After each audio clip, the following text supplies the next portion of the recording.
여러분 안녕하세요. 물콩 대뿡입니다. 반갑습니다. 안녕. 저희는 오늘 3기 신도시 계양 사전 청약에 관련된 담당자분을 모셔놓고 인사를 나누려고 하는데요. 새로운 얼굴이 보이시죠? 네. 안녕하세요. 안녕하세요. 간단하게 자기 소개 부탁드릴게요. 예, 안녕하십니까. 저는 국토교통부 공공택지기획과에서 근무하고 있는 이제 정재원 사무관이라고 합니다. 네, 반갑습니다. 되게 젊으세요. 저희 나이 또래 될 것 같아요. 공공택지지구 관련해서 이제 담당하고 계신다고 하셨는데 그게 구체적으로 어떤 일들인지 말씀 부탁드릴게요. 공공택지기획과는 이제 3기 신도시와 같은 공공주택 지구를 발굴하고 이제 그런 걸 이제 주택지구로 지정을 하고 그러니까 도시계획을 수립한 다음에 최종적으로 주택을 공급하는 전반의 업무를 하고 있고요. 저는 이제 그 중에서 사전 청약을 이제 기획하고 도입하는 업무를 해왔고 태릉이나 이제 이런 서울 권역에 있는 국공유지를 활용해서 주택을 공급하는 그런 업무를 같이 병행해서 하고 있습니다. 되게 중요한 일들을 하고 계시네요. 굉장히 광범위한 일이야, 어. 그치? 그럼 이제 본격적으로 질문을 드려야 될 것 같은데 그러면은 인천 계양지구 관련해서 먼저 질문을 드릴게요. 네. 3기 신도시가 여러 지역들이 있는데 인천 계양지구만의 특화점 같은 것 한번 소개 부탁드릴게요. 인천 계양 같은 경우에는 서울이랑 경기도랑 인접하고 있고요. 수도권 서부 지역의 요충지로 조성을 할 계획이고 그리고 이제 3기 신도시 중 하나 이제 부천 대장이랑도 인접하고 있는 게 하나의 특징이라고 할 수 있습니다. 먼저 이제 규모적 측면에서 말씀을 드리면은 이제 여의도공원 4배 면적에 달하는 이제 공원을 저희가 조성을 할 계획에 있고요. 인천 네. 계양 안에요? 네. 오. 4배, 여의도의 4배요? 네, 여의도 공원. 여의도 공원의 네. 4배. 아. 그리고 이제 판교 테크노밸리에 한 1.7배 정도 되는 규모의 일자리 시설이 들어서게 됩니다. 녹지도 풍부하고 일자리 기능이 확충된 이제 도시로 개발이 될 것으로 생각을 하고 있고요. 어디서나 5분 내로 이제 공원에 도달할 수 있는 것을 목표로 계양별이라는 명칭을 만든 공원을 이제 조성을 할 거여서 이 계양별이 주변으로 각종 커뮤니티 시설을 만들어서 누구나 이제 주민 편익 시설을 이용할 수 있게 저희가 좀 지원을 할 예정에 있습니다. 이제 MZ 세대로 요즘에 대변되는 이제 80에서 00 세대가 있는데 이제 그분들은 이제 주거가 업무랑 배움, 놀이 이제 이런 것들이 같은 장소에 있기를 좀 희망을 하는 것 같더라고요. 그렇죠. 가까우면 좋죠. 우리 네. 세대네. 이제 그래서 이제 그런 수요를 좀 반영을 해서 환경도 저희가 마련을 할 계획이 있고 이제 SBRT 같이 빠르게 이제 교통을 이용할 수 있도록 교통들도 도입을 할 계획에 있습니다. 되게 계양 도시에 대해서 엄청 많이 준비하시고 그런 게 느껴졌어, 그치? 저희가 저희 구독자분들을 대상으로 설문을 드린 게 있었는데 집을 고른다면 가장 중요한 게 뭔가 했을 때 제일 첫 번째가 교통이라고 많이 말씀하셨어요. 되게 압도적인 순위로 교통이 뽑히더라고요. 인천 계양 같은 경우는 교통이 어떻게 계획되어 있는지 궁금해요. 일단은 가장 크게는 김포공항, 인천 계양지구, 부천 대장지구, 부천 종합운동장까지 연결되는 이제 SBRT가 들어서게 될 예정에 있고요. 단순히 SBRT만 이용을 하는 게 아니라 5호선, 7호선, 9호선 그리고 이제 공항철도, GTX-B까지 각 역사 근처를 이제 SBRT가 지나가게 돼서 아마 다양한 교통수단을 편리하게 이용하실 수 있을 거라고 저희가 생각을 하고 있습니다.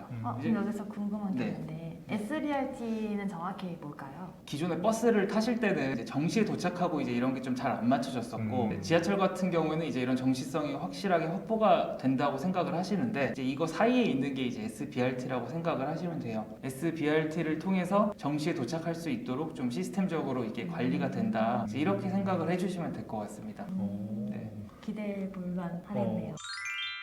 인천 계양지구 추정 분양가가 어떻게 측정되는지 좀 궁금하고요. 앞으로 만약에 본청약 때 시세가 오르거나 아니면 떨어지거나 했을 때 추정 분양가가 어떻게 변동이 되는지 그것도 좀 궁금합니다. 공공택지에서 공급되는 주택들은 다 분양가 상한제가 적용이 된다고 생각을 하시면 됩니다. 이제 택지비랑 건축비 그리고 가산비 세 개를 이제 합쳐서 최종적인 분양가를 확정을 하게 되는데요. 이제 택지비 같은 경우에는 감정 평가를 통해서 감정가를 산정을 하는 거고 건축비는 정부에서 고시하는 그 기본형 건축비라는 게 있습니다. 여기에 있는 단가에 맞춰서 산정을 하면 되는 겁니다. 추정 분양가는 지금 이게 최종적으로 본청약으로 이제 공급을 하는 게 아니기 때문에 이제 간이 감정을 하고 현 시점에 기본형 건축비 단가를 사용을 해서 산정을 한 거기 때문에 저희가 이제 최종적으로 분양을 할 때는 감정가가 바뀔 수도 있고요. 그 기본형 건축비 단가가 바뀔 수도 있습니다. 근데 추정 분양가는 이제 국민들과 약속인 만큼 저희가 물가 상승률 폭으로 변동폭을 좀 최소화해서 최종적인 분양가가 단가가 아마 산정될 예정에 있습니다. 그러면은 갑자기 집값이 폭락을 해서 그럴 일이 없겠지만 혹시라도 만약에 폭락을 하게 된다면 낮아질 가능성도 낮아질 있는 건가요? 가능성도. 택지비가 이제 감정 가격이 낮아지거나 이제 앞서 말씀드린 것처럼 건축 단가가 만약에 내려가게 된다면 뭐 낮아질 수 있는 가능성도 있습니다. 예. 저희가 지금 2021년 사전 청약 공급 계획에 대해서만 일단 발표가 되어가지고 그렇게만 알고 있는데 2022년에 어떻게 사전 청약이 공급되는지 인천 계양 같은 경우에는 어떻게 계획되어 있으신지 좀 궁금합니다. 일단 전반적인 사전 청약 계획을 말씀을 드리면은 22년까지 총 6.2만 호를 공급할 계획이 있고요. 22년 사전 청약 계획은 그 내년 상반기에 이제 확정을 해서 발표를 할 계획이 있고, 뭐 인천 계양 같은 경우에는 23년 정도에 본청약이 되고, 뭐 민간 분양주택 같은 경우에는 25년 정도의 분양이 있을 것으로 저희가 보고 있습니다. 그럼 다음은 주택을 관련해가지고 질문을 드리고 싶은데 네. 공공 분양이랑 신혼희망 타운 현재 지금 생각하고 계신 네이밍이 있으실까요? LH가 이제 들어가는 아파트의 경우는 LH라는 이름이 들어가고 뒤에 장명된 명칭을 합쳐서 보통 아파트 브랜드명을 만드는 게 일반적이고요. 보통은 이제 입주 한 6개월 전쯤에 뭐 수요 조사를 해서 아파트 이제 명칭을 이제 짓기도 하는데, 대신에 이제 민간 건설사가 지분을 참여해서 들어오는 경우에는 민간 건설사 브랜드명을 쓰기도 합니다. 예. 최근에 그 위례의 자이더시티? 네, 미래 자이더시티가 대표적인 예, 예가 공공 되겠네요. 분양이죠. 예.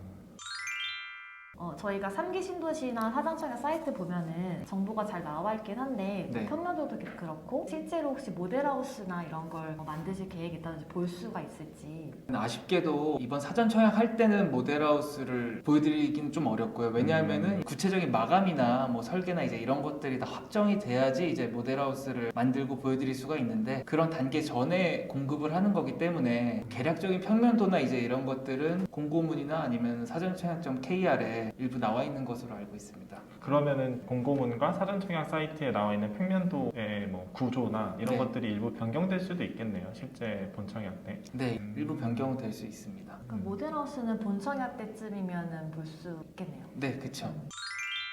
신혼희망 타운에 관련된 질문인데 네. 신혼희망 타운은 지금 현재 60제곱미터 이하 면적으로만 짓고 있는 걸로 알고 있어요. 네. 그렇게 짓는 이유가 있을까요? 일단은 신혼희망 타운 같은 경우에는 아직 자산 형성이 덜 됐고 소득이 크게 높지 않아서 주거 안정을 이제 좀 절실하게 원하는 청년 세대들을 위해서 기획이 된 제도 및 주택이기 때문에 그런 제도적 취지를 봤을 때는 이제 60 이하로 이제 하는 게 타당하다고 저희가 이제 봤고요. 그래서 그렇게 공급이 되고 있습니다. 그러면은 59 타입도 있는데 55 타입으로만 그 자산을 보고 하는 거지만 네. 전매 제한이라는 10년이라는 게 있잖아요. 네. 그리고 실거주 의무 기간이 있고 네. 꼭 이제 아이를 낳으면서 살기에는 좀 비좁지 않나라는 사람들이 의견이 많거든요. 네. 저도 이거는 좀 약간 아쉬운 점이긴 하네요. 생각을. 어차피 타입별로 분양가가 정해지고 네. 그러면 자기 자산 기준이나 이런 거에 맞춰서 넣을 텐데 예, 지원을 할 수 그리고 있을 텐데.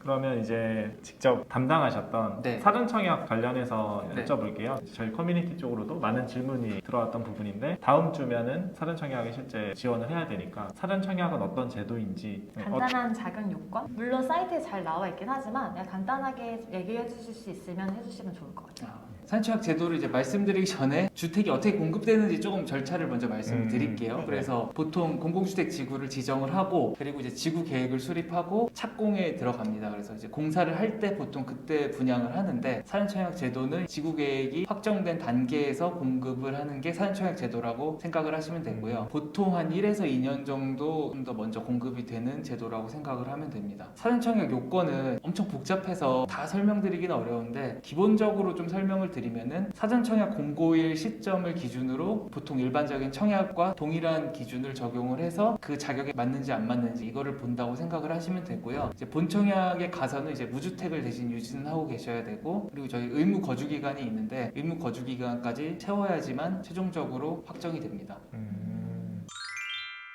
방금 말씀해 주신 것처럼 사전청약 시점 공고일 기준으로 보신다고 하셨는데 가점 같은 경우에도 본청약 시점에 난 2년 살았다 네. 이렇게 체크를 하는 건지, 지금 내가 2년 채우지 않았으면은 1년 이하면 1년 이하라고 체크를 해야 되는 건지 가점 기준도 궁금하고요. 네. 그리고 네. 본청약 시점에 네. 사전청약에서 내가 소득이나 자산이 초과했을 때 본청약 시점에도 혹시 재심사를 하는지 그 부분이 되게 궁금하거든요. 아까 말씀드린 것처럼 소득 요건이나 이제 이런 것들을 재심사하지는 않습니다. 무주택을 유지를 하고 있는지랑 거주 요건을 최종적으로 충족을 했는지 이 두 가지만 보는 거고, 이제 가점 같은 것들은 다 사전청약 공고일 기준으로 평가를 하고요. 저희가 이제 본청약 때 심사를 하는 거는 무주택을 유지하고 있는지랑 거주 요건을 충족했는지 이 두 가지만 봅니다. 예. 사전청약 기준으로 소득을 보신다고 하셨는데 정확히 언제 기준으로 보는지 말씀 부탁드릴게요. 네, 사전청약은 사전청약 공고일 기준이고요.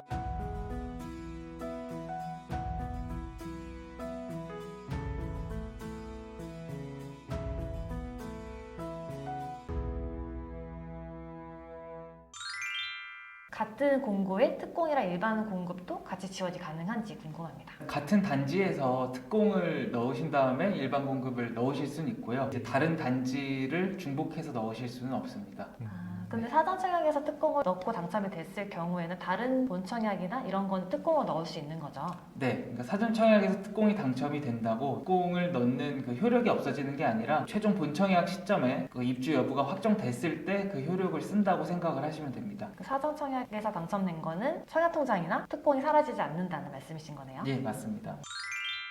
신혼희망타운의 경우에는 예비 신혼부부로 지원할 수가 있는데 예비 신혼부부는 각자 세대가 분리되어 있는 경우가 많잖아요. 유주택 부모님 밑에 같이 있을 경우에는 혹시 지원이 가능한지. 예비 신혼부부 같은 경우에는 현재 이제 등본상에 있는 그 주택 소유 여부를 확인을 하는 게 아니라 이제 미래에 가정을 이루셔서 별도의 세대가 되실 텐데 그때 유주택, 무주택 여부를 이제 확인을 하는 거기 때문에 예비 신랑님, 예비 신부님 두 분 다 이제 무주택자면은 신청이 가능합니다. 네. 저희가 임대주택을 다루는 유튜버다 보니까 궁금한 점이 있는데 사전청약에 당첨이 되면은 다른 임대주택에 신청하고 혹시 거주가 가능한지 궁금해요. 사전청약에 당첨되더라도 이제 임대주택에 들어가서 입주하시는데 문제는 없습니다. 그러니까 사전청약에 당첨된다고 분양권을 갖고 있는 게 아니기 때문에 임대주택에 거주하면서 입주 때까지 기다릴 수 있다는 말씀이시네요. 네. 세정에서 올라오셔가지고 저희의 이게 많은 질문에 친절하게 다 답변해주셔서 너무 감사드리고요. 저희랑 인터뷰하면서 느꼈던 소감이나 사전청약을 준비하시는 분들에게 드릴 말씀이 있다면 말씀 부탁드릴게요.